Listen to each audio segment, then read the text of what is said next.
Welcome, everyone.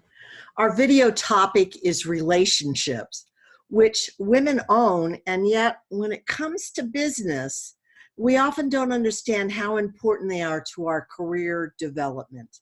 Together, we're going to dip into the nuances and power of relationships as addressing particularly your career needs. First of all, you may think of business as simply nothing more than transactional in nature. You offer something, do a good job, and you produce a win. So you believe as long as you excel in this area, you're golden. But that isn't exactly accurate. The reality is, the success of business isn't merely the greatness of its products or services. All profitable companies are generated through interconnecting networks of relationships. For in business, there are no transactions that don't first rely on the interaction of people, both internally and externally. You just can't get around it. So let's look at some critical points of connection, which are important both for your companies and your individual career success. Despite the fact that many women seem to think it's hard work that is the foundation to career success, they're wrong. It is relationships which actually are the secret to business success. In business, once you reach the ranks of mid-level management, your career progression has a lot to do with who you know and who knows you. The reality is that if you're looking to supercharge your career, then relationship building is a key game plan moving forward. These softer, more relational skills are the winning formula to the 90th percentile of executives. As you can see, 9% of them focus on interpersonal skills and 13% focus on results. But far and away, the most impactful, by a staggering 66%, were those who focused on both. And yes, relationships are an area where men and women have distinctly different approaches. For most men, it's typically about expediency and getting the job done, no matter whether they respect or admire the individuals they're working with or not. Their definition of relationship is very different from women who almost always include, a strong emotional connectivity to their expectations of relationships, even at work. This concept disparity leads to misjudgment on both sides. Let's dig a bit deeper into the negative chatter that frequently live streams through the female mind when they define building relationships strictly from a business mindset perspective. The good news is we women own rich relationships. The not so great news is that women, in addition to misidentification of an important component to the relationship equation, is that they sometimes run amok when creating strategic, targeted relationships. The snag comes from the need for emotional connectivity. Women have an inherent expectation of respect and trust and rapport in a relationship, even in business. And the moment a woman's lexicon includes strategic and targeted, it conjures up the notion of contrived, phony, false, insincere, deceitful, or Brown, the less than savory word that comes to mind. All of us know some of the less than kind words you and other women use when they're talking about these more shallow relationships. There's no other habit you can develop which has the potential to so positively impact your career other than this relationship building. So let's look at a couple of the few pluses for relationships at work. I'm thinking that and hoping that maybe these ideas are going to sway your view just a bit. Well, the first one is open sesame. Relationships actually grant you access to the treasury of the kingdom. It opens doors to highly influential executives you would not normally meet. These broader relationships connect you to people, advice, information, resources, favor, and support that would typically not be available to you.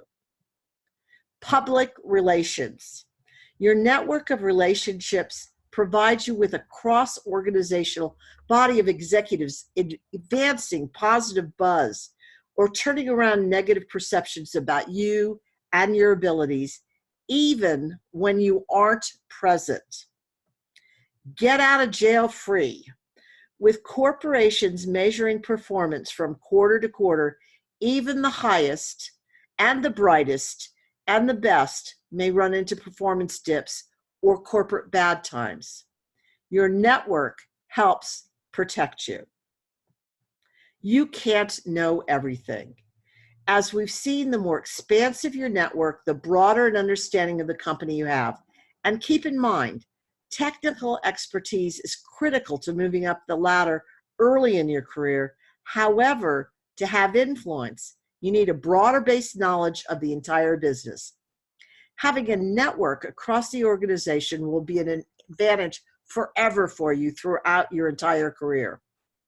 You always have a better chance of achieving those dynamic promotions and high visibility projects when you're known in the organization. After all, it isn't simply doing a good job that counts.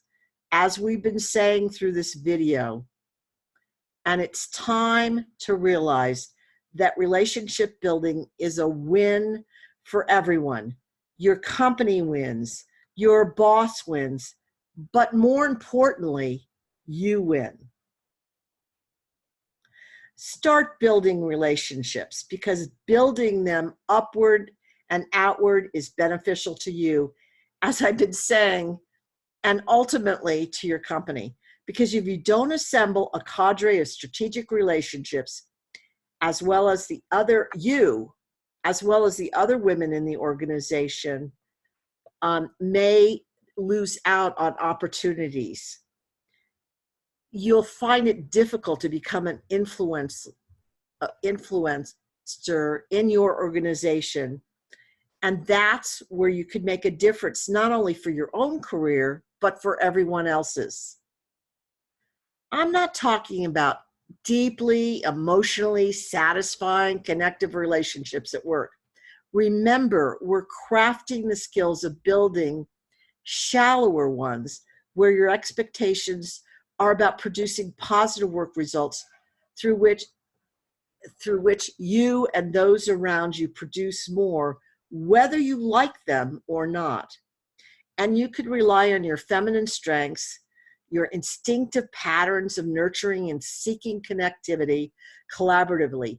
Never, ever be out of integrity as you reframe your view of networking to be helpful and informative versus social banner, enhancing enrichment versus false posturing. It really is as simple as ABC. First, you need clarity regarding what you bring to the table. You see, you can't develop relationships with integrity unless you are true to yourself. Secondly, you need to relate to others as you do yourself. Everyone has flawed sides, areas of weaknesses, and it's easy to focus on that area, but don't. Instead, measure others for what they bring to the table, their expertise, how they do the add value to the relationships, and then communicate throughout the relationship, not simply from your point of view, but from an awareness of being receiver-centric. What does that mean? It means if you want to be heard, you need to consider how the other person you intend to influence will best acquire the message. Then you have to translate your communication style to match how they best obtain information. and make decisions. It means not only developing new attitudes, but new habits as well. So a success equation for you to commit to is stop only reactively connecting as you've learned to admire and respect someone, and start proactively scheduling connecting to those strategic and targeted executives as though they are vital to your future, because they are. Be a leader and start with the tough connections. Don't wimp out. Instead, stretch yourself and connect higher in the organization. I'm hoping you're all revved up to go to work tomorrow, ready to jump into relationship building from a strategic point of view. But I also know there's a lot that will get in the way of this new approach you've committed to taking on at work, and I hope in your life as well. Yes, you already know what I'm going to say. What's getting in your way is you. The first barrier that's going to pop up in your mind is a biggie: fear. This is you accepting false evidence appearing real and has you getting in your own way. You can choose to mentally reframe how you see relationship building. So instead of thinking rejection, focus on your input rather than the response you want to get. Instead of obligation, respect and give rather than expect to receive. Instead of looking weak and needy, understand that only strong, wise people are able to ask for support. Instead of thinking time-consuming, doing it yourself actually takes far more time than you can ever imagine.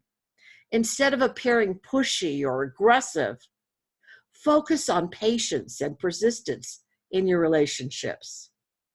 Instead of thinking cold and impersonal, if you focus on relationships as an opportunity aspect of achieving results, you're going to achieve amazing results. So let's nail this door shut in your mind. Just in case you're still not convinced, check out these juicy stats. By the way, I'm only sharing a few of the research that you can uncover on relationship building. As it turns out, universally, those in organizations who are seen as high potential or as the bosses can't do without right-hand employee, they all have more diversified professional and personal networks than those who are average or low performers.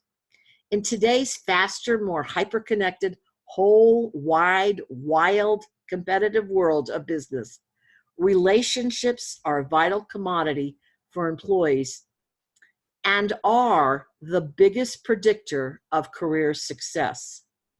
As Jessica Stillman wrote in her article, quote, being in an open network instead of a closed one. By the way, closed networks are people who already know each other. So open networks is the best predictor of career success. Are you thinking wide-ranging, broad, and growing? And if you still don't think relationships are a vital skill to acquire, Catalyst, the leading nonprofit women's research company, says that relationships, meaning mentoring and sponsoring one another, leads to promotions and salary increases.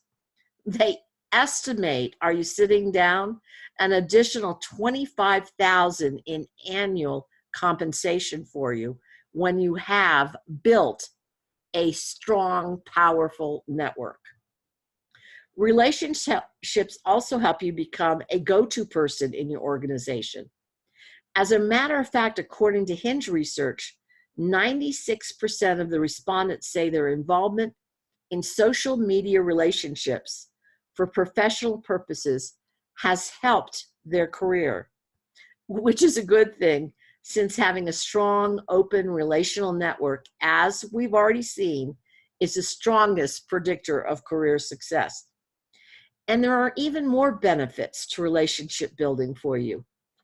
Gallup's research has found that, quote, people who feel they have friends and families they can count on are more satisfied with their lives and have better health.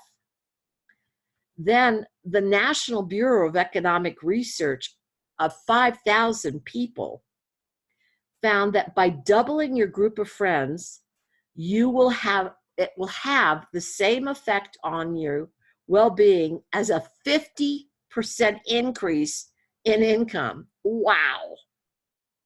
Have I convinced you now? Or is your brain screaming, please, please, no more statistic? But just one more thought before we move on.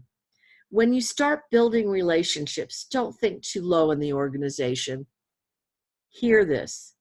According to Harvard Business Review paper, men are more likely to be mentored by senior executives, whereas women are more likely to have junior level mentors. And by the way, men credit their promotions and say it's due in large part to the relationships they have.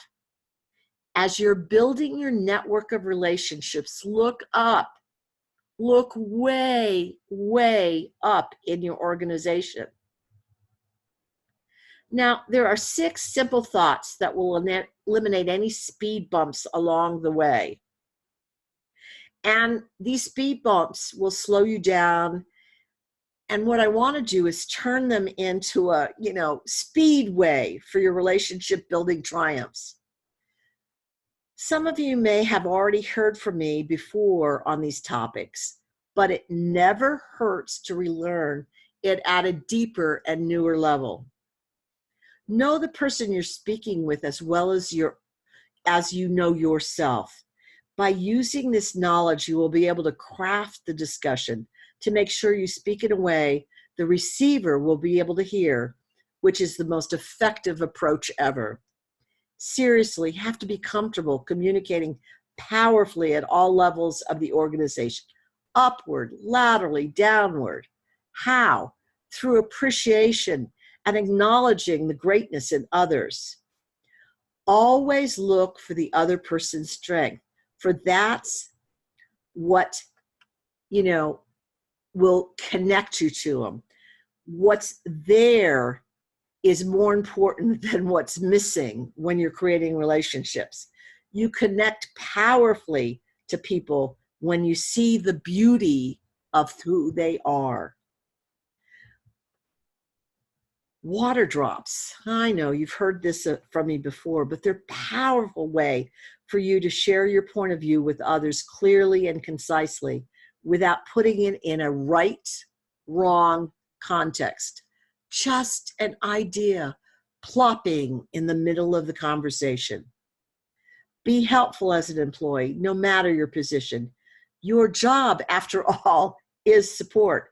Remember, no matter how collegial a work environment, most companies are hierarchical in nature, and most, despite that, are open and are attracted to people who have ideas that will generate improved bottom line results. Always think about being a solution maker rather than a problem maker. Such an approach is a leadership mindset no matter where you work within the organization. Just think, what if by keeping quiet, you miss your destiny? Or keep your company from producing an amazing new product? Just think if that relationship would open the door for you.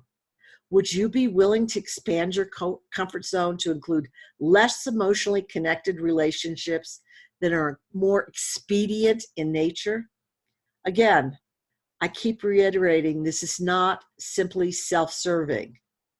Remember, as you develop get the work done relationships, everything, whether producing a product or a service, functions smoother and faster when healthy business relationships are part of your arsenal, and they lead to improving your company's profit as well as creating bigger upswing possibilities for your career. Let's do some relational quick hits by utilizing your natural connection-driven patterns, but in a new understanding. You may not know this, but men honor status, and unconsciously, women give their status away. Say you give a male subordinate an assignment. How do you communicate with your subordinate, particularly your male ones? Do you ask for help or give clear direction? You see, when you ask something like, do you have time for this project? You've given your authority away without even realizing it. Instead of asking your male subordinate to take on a new assignment, simply and succinctly, and you can do it with kindness, give him direction to do it. By not doing so, you lose authority in your male subordinate's mind. Be friendly, meaning he can share anything personally as long as you're willing for everyone to know about it. However, you can't develop best friends in the office. I can hear you arguing in your mind right now, but men have besties at work. That is true. However, think about it. A primary element of women's relationship is secret sharing, and that doesn't often bode well for work relationships. If you're interested in gaining influence in the organization, don't give it away by sharing too much regarding your insecurities or your fears, not even when you believe you're in a safe environment. It could, in all probability, and will come back to bite you when you least expect it. As much as you believe you're the exception to the rule, challenge yourself, because the feeling of being emotionally accepted and loved just may be the barrier to your future. Create rich, expressive, fulfilling relationships outside of work. But inside of work, appreciate and value everyone equally. Because women are natural collaborators, we have to check that we're not abdicating our responsibility. Yes, we have a leg up when it comes to collaborative teams, which is a huge skill set in today's work environment, and one that's really sought after. So pat yourself on the back. But before patting yourself on the back, ascertain first if collaboration is the most effective approach to the problem you're looking to resolve now. Sometimes it's your responsibility to decide rather than bringing a whole group into the mix. Negotiation, yes. Complain, no. Eckerd College Management Development Institute finds, quote, there is a significant link between a person's ability to resolve conflict effectively and his or her perceived effectiveness as a leader and suitability for promotion. Men ask for what they want and get it more often than not. Why don't you ask for what you want? Getting back to our chart, nature, but don't mother. Women executives have unique ability to nurture and develop their subordinates, and that's a good thing.